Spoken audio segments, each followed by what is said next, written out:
Yo, yo, yo, what's going on, ladies and gentlemen? It is I, the microphone Messiah, Phillip. I am joined by Brandon Tanguma and Marlee Reed for another edition of the Bulletcast, episode 401. What is going on, y'all? What's up? Nothing much. 99 weeks until 500. Can't wait. Come on now. I mean, hey, 19 until 420. Hello.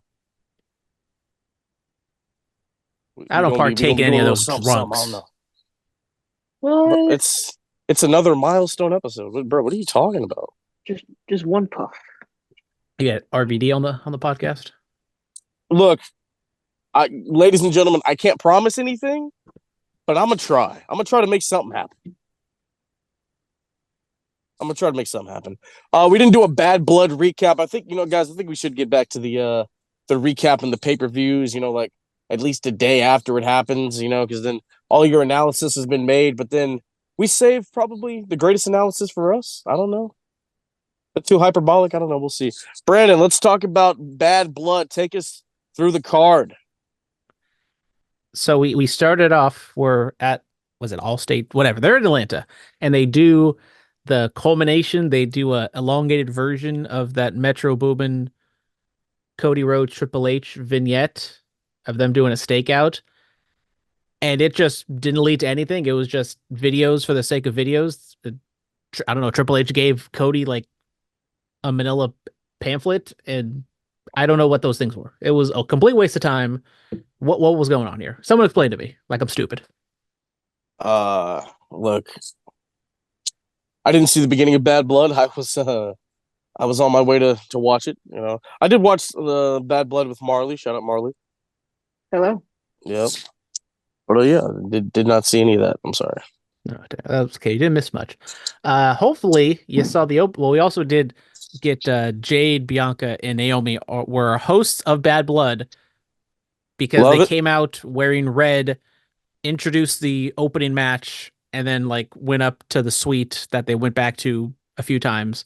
So we need hosts for just the B level pay-per-views apparently, and also for black representation, because someone asked Triple H about that, and he said I don't see color, and that was a whole thing. The internet just loved that. Yeah, look, listen, I'm gonna say this right here. Usually, the whole I don't see color it's always had a negative connotation. I believe Hunter is of the Vince mindset to where if you watch the Vince doc, if you can make me money, he'll use you. And then plus, with everything they got going on right now, we have to wait and see, bro. Let's wait and see what happens. If you just push these people to the moon, then what happens? They lose their value. You just gotta wait and see. And like NXT looked pretty damn represented to me. As like Kalani Jordan and Mercedes, not Mercedes, Jesus. Kalani Jordan, the women's tag team champions. I think I saw a photo of like them three with Trick Williams and Jey Uso too. Just a whole lot of melanin was around. They had a segment on NXT where all the black champions were in the ring at the same time, basically so they can say, "Look, internet, we're not racist." But yeah. Didn't they have a segment like that before they even asked Triple H that question? Yeah. Anyways, we had the Hell in a Cell. It kicked off the show just like we all thought it would.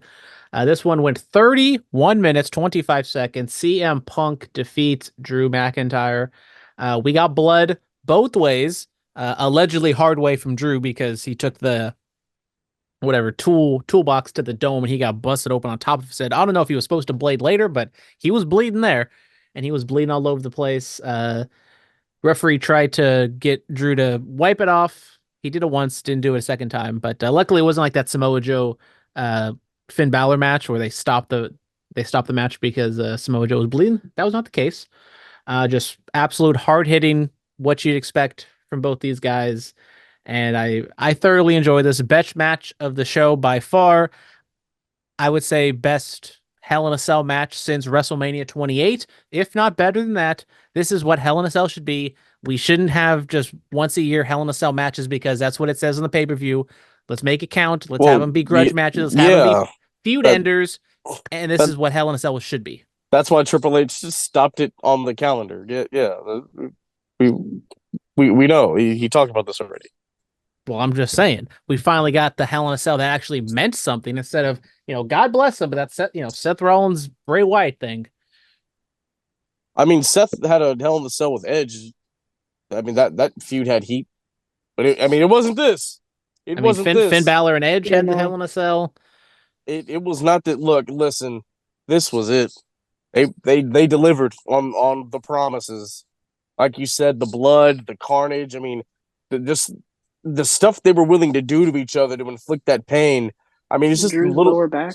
Drew's lower back and missing the claymore onto the steel steps. Jesus Christ, pulling out the black sack. You think it's tax, but no. Drew being the ultimate heel, it's beads from a bracelet. You know the synergy and all that. I mean, it was fantastic, fantastic work from both these men.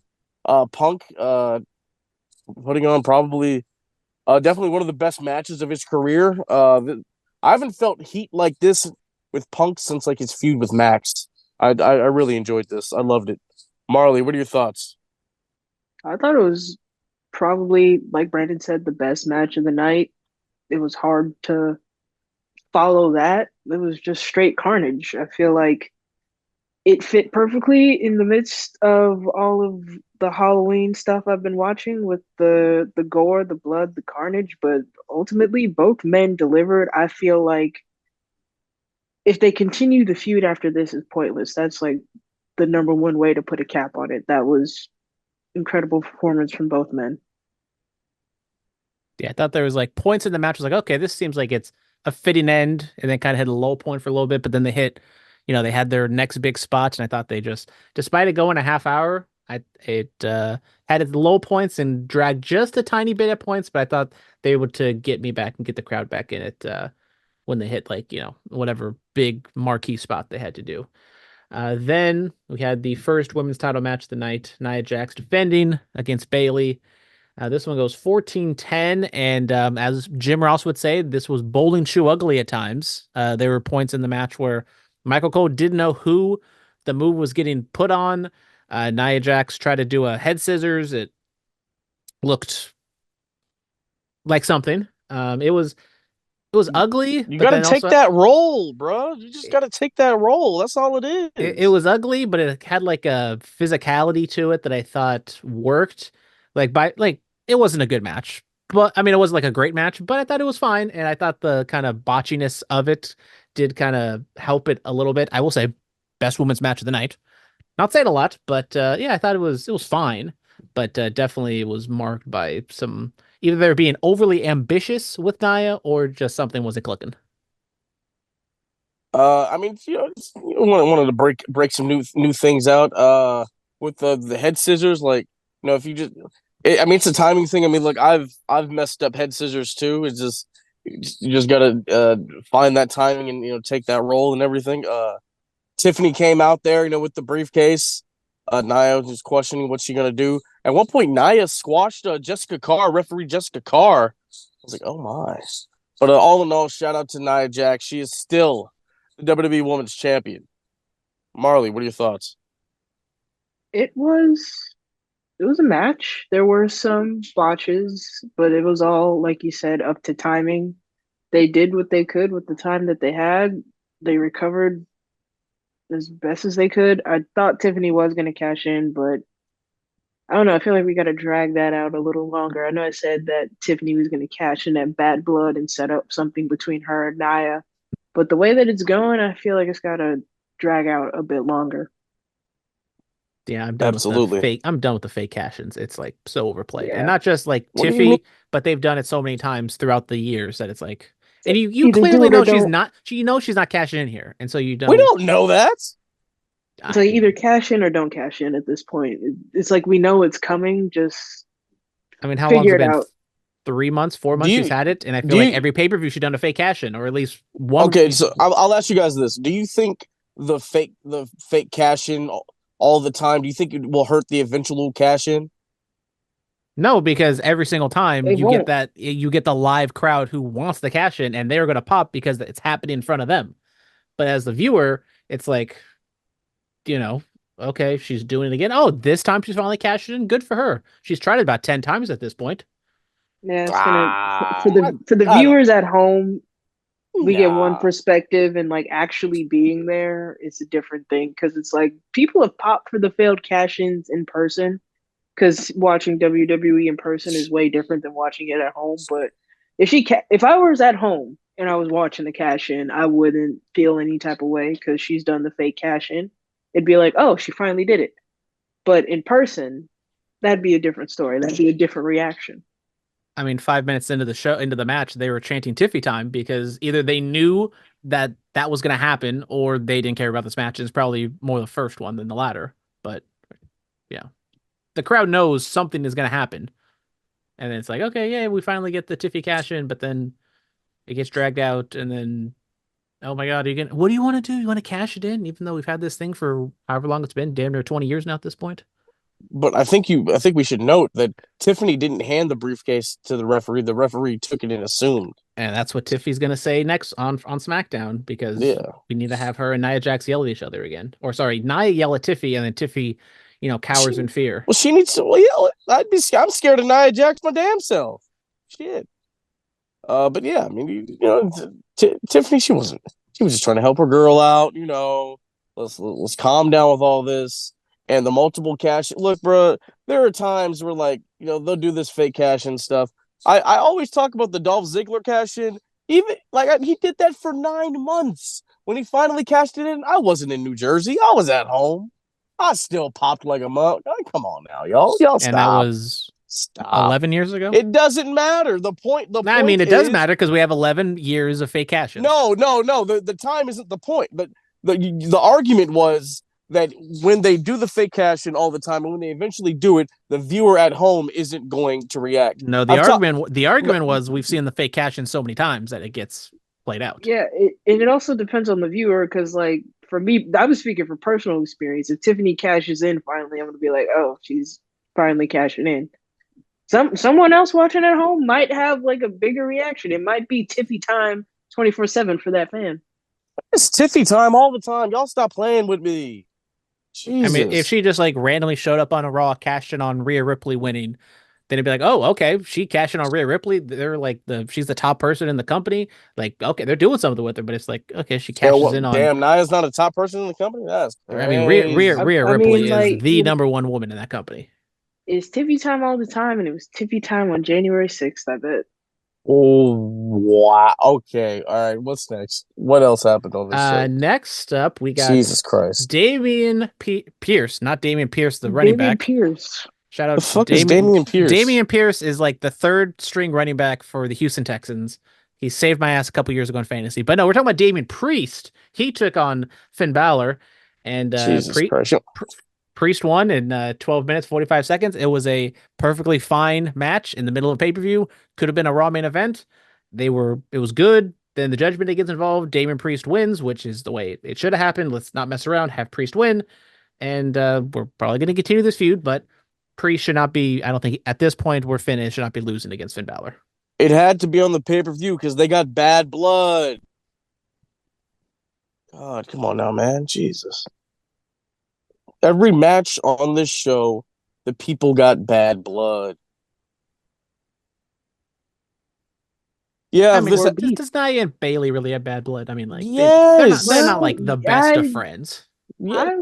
I would say they have beef. I feel like they've got a justifiable history. I know. Nia took her title, and then Nia, BBL, Bailey, all that.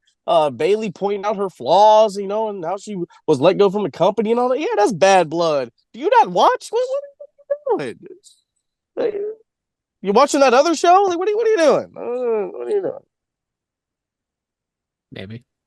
Okay, all right. Staying with the Judgment, or Marlee, yeah, just on this match. Yeah, do you care about Damian and Finn? Yeah. Yes and no. I mean, like, it's kind of like one of those side stories where it's not the main story, but you're kind of like peeking over at it, like, oh, okay, they're over there doing that. Good for them. It's a footnote in the story, I would say. Yeah, like, I don't hate it, but I'm not like paying that close attention. I feel like Finn should have got the win on that one, really, but they're what I said. Spice it up. Yeah. You know? And then the shark cage. Look, geez, look. Oh my goodness. Staying in the That Judgment Day. hurt me. Bro, look, the officiating. Jesus Christ. Oh god, that's one spot. Just my hips still kind of like, Look, shout out Dominic Mysterio. What you call it? man. When he went head first, I was like, oh no, but then he was dangling. Like that scared me. Like, what if it pulls on his joint when he falls down? You know? You gotta protect a dirty Dom at all costs.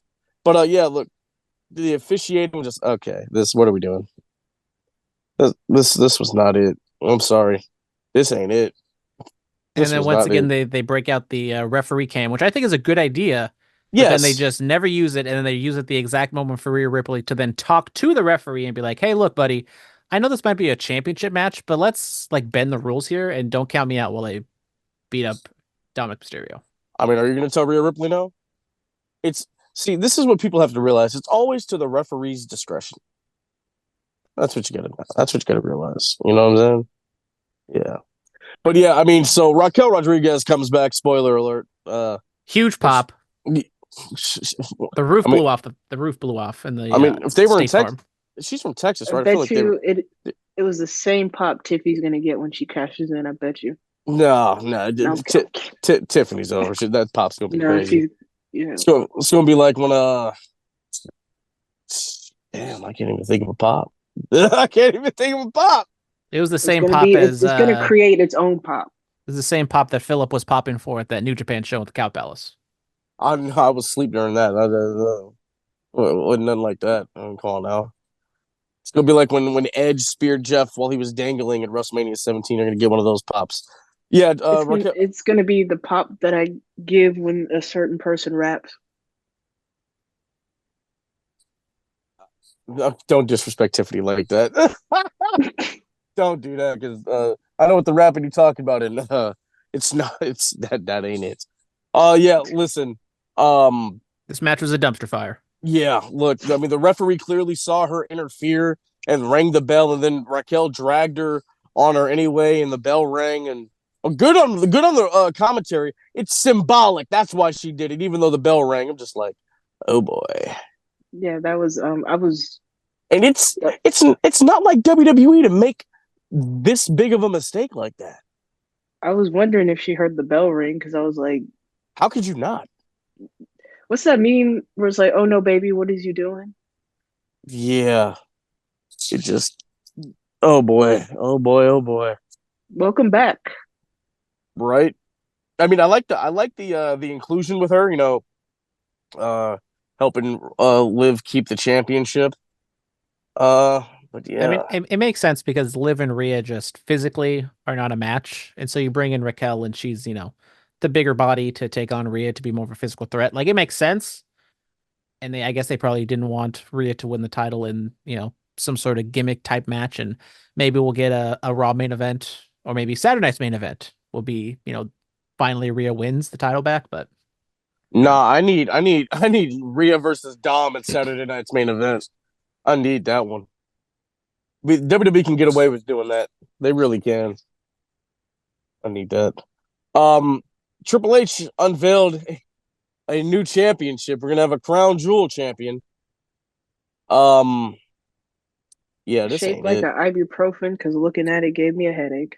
I mean, there's already one crown jewel champion. Shout out to my boy Zilla, House of Glory, crown jewel champ. Hello, but listen, yeah, this ain't it. I'm sorry. I know why they're doing it. I know why. Money talks, but Jesus Christ, this was not it.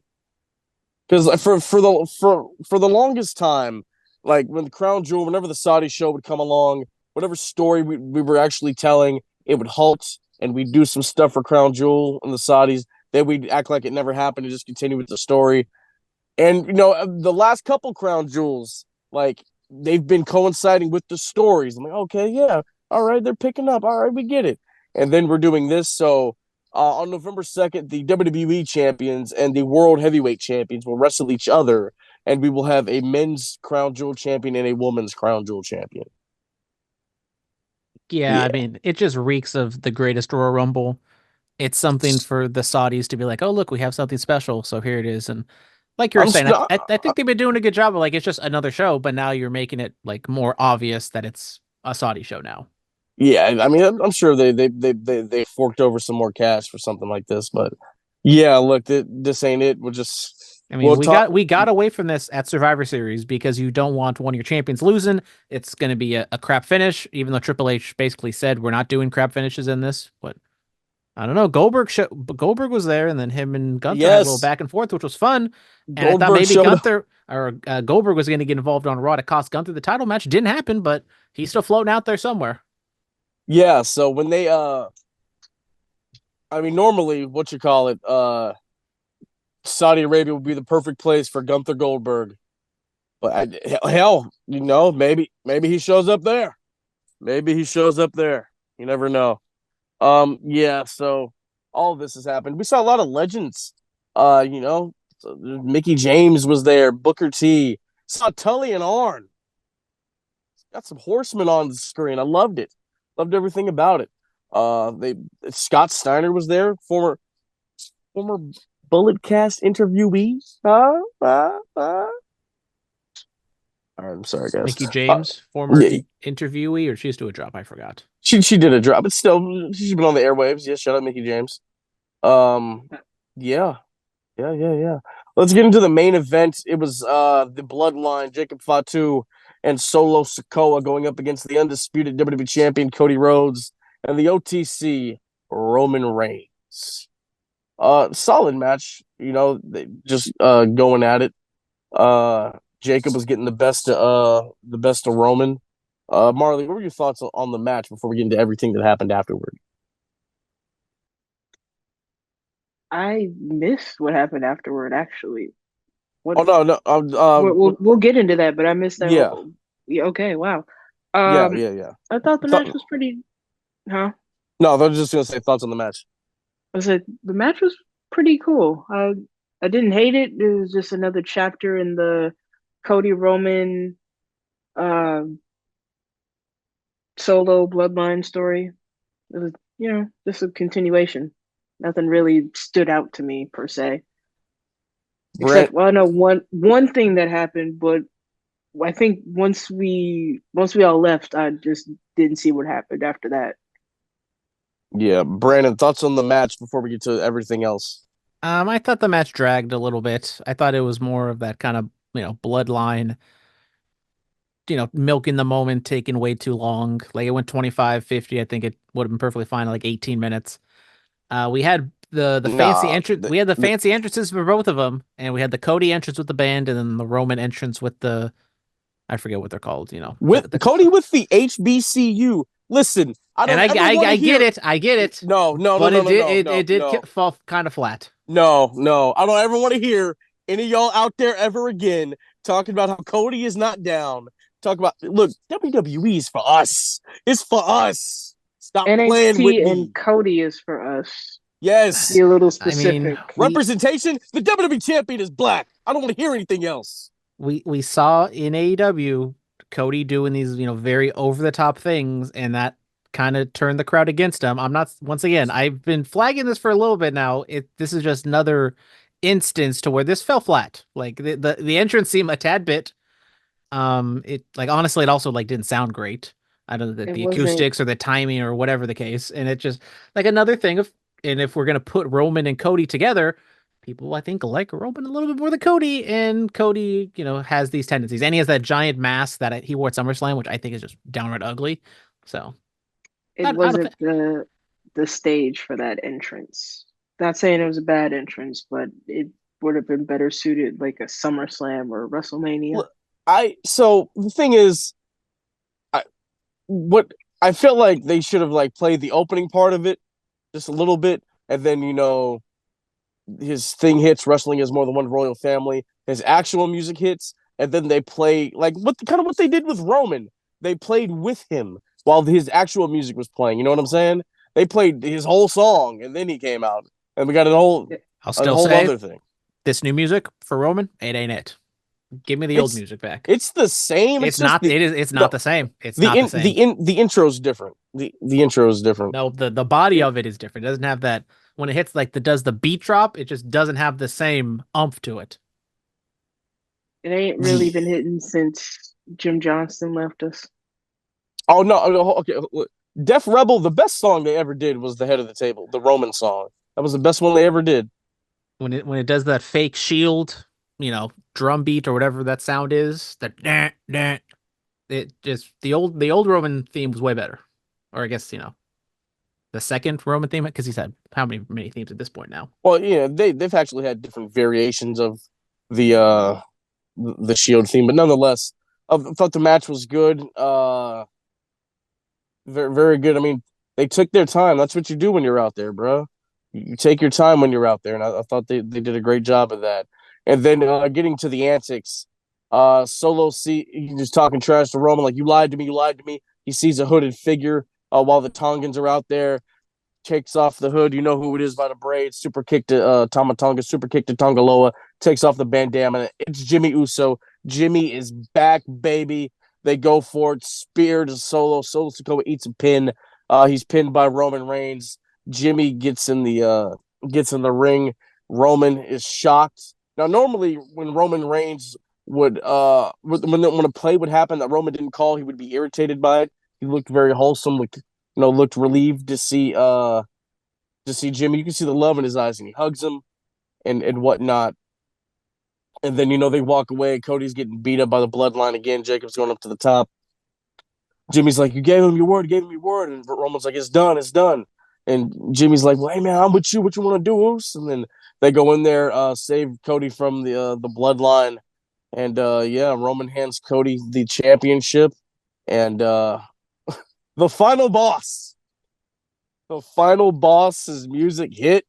He comes out there, raises that brow, Versace vest, the People's Championship on his shoulder, looks down at them, a tight shot of The Rock, then a tight shot of Cody, then a tight shot of The Rock, then a tight shot of Roman, counts 1, 2, 3, slits his throat and walks off. And, I'm sure we've all seen the promo on IG. So, a lot happened, a lot to dissect. Marlee, from the Jimmy Uso of it all the way to the final boss coming back. What are your thoughts? See, I didn't know the final boss came back until I went on Twitter the next day. Because once we left, I just didn't go on Twitter after. I was just too high. But yeah, Jimmy Uso returning was cool. I thought he was going to return a lot earlier, but I feel like it was the perfect setup since we're getting close to War Games. Final boss returning.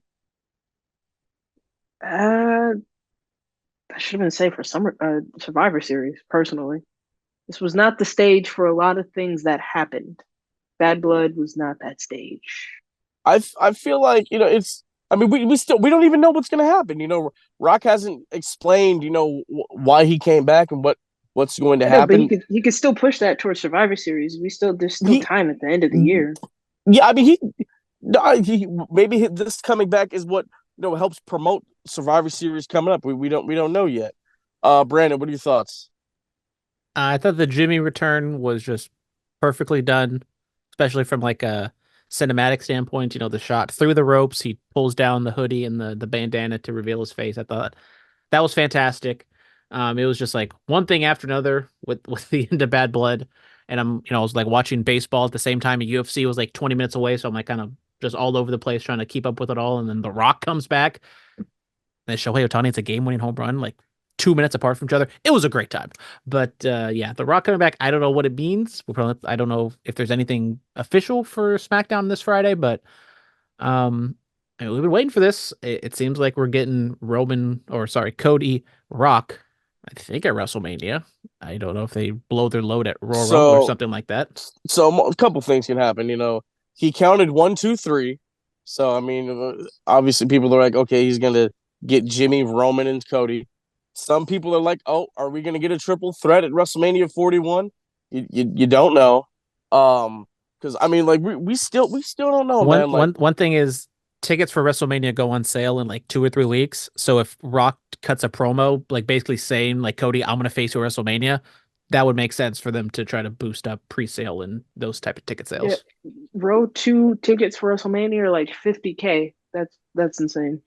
Yeah. Nothing's been announced yet. Yeah, I mean, look, I didn't pay that much. I paid a decent price for a very good ticket. You know, actually, No, no, but I think I cheated the stadium with how good my seat was. I'm not gonna lie to y'all. I'm about to pay for my eyes and watch for free at this rate. Uh, c- Come on, I mean, you gonna be out there in Vegas with us, though? I know, I am. Come on now, hello. Yeah, it's just a lot to unpack. And We're gonna. then the after of it all Oh with yes, the after of it all. There, us. Kevin and Cody. Yes, yes. Fan footage of Cody at his bus. You know, walking back. You know, Kevin Owens. Excuse me. Kevin Owens comes up and talks to him. They're having a little argument, and then Kevin Owens, he just starts stomping him out, beating him down in front of his bus. People are coming, and then KO speeds off in a Lamborghini. Brandon, tell us about Kevin Owens. I mean, what is there to say about Kevin Owens? He's been frustrated with Cody for all these months for teaming up with Roman and talking about the bloodline and all that stuff. And apparently something took him over the edge. And it's a new way. You know, sometimes I say WWE is too, glossy and too, perfect in some circles. Like I was praising the Jimmy Uso return and how that was shot, but yet we haven't seen any footage from a WWE perspective. This has all been fan cam stuff. Triple H vaguely alluded to it on Twitter, talk about it's being handled. So they're definitely taking a different dynamic in this angle. And I wonder what they're going to do with that on Friday. Um, Maybe it throws a wrench into things with Cody and the bloodline, so he gets kind of distracted. This is well, I guess it's not the crown jewel match because he's going to face Gunther, but it's going to be like his side plot on SmackDown, maybe a main event on SmackDown or This could be his something. Survivor Series match. Yeah, I mean, because it makes sense with Jimmy coming back because we're all like, oh, it's going to be, Cody and Roman and Randy and Kevin. But no, now it does seem like we may be getting OG versus New Bloodline. I mean, I see it all. Like, Kevin's upset that Cody's teaming with Roman. I'm sure Rock is upset that Roman's teaming with Cody. So, a lot to unpack. That's gonna do it for the Bad Blood recap. Guys, I'm not gonna lie. I'm probably gonna splice some of this up. So, while you're listening to the regular episode, if it kind of cut out from the recap, just know you can listen to the whole recap in its entirety on all of our platforms. Yeah.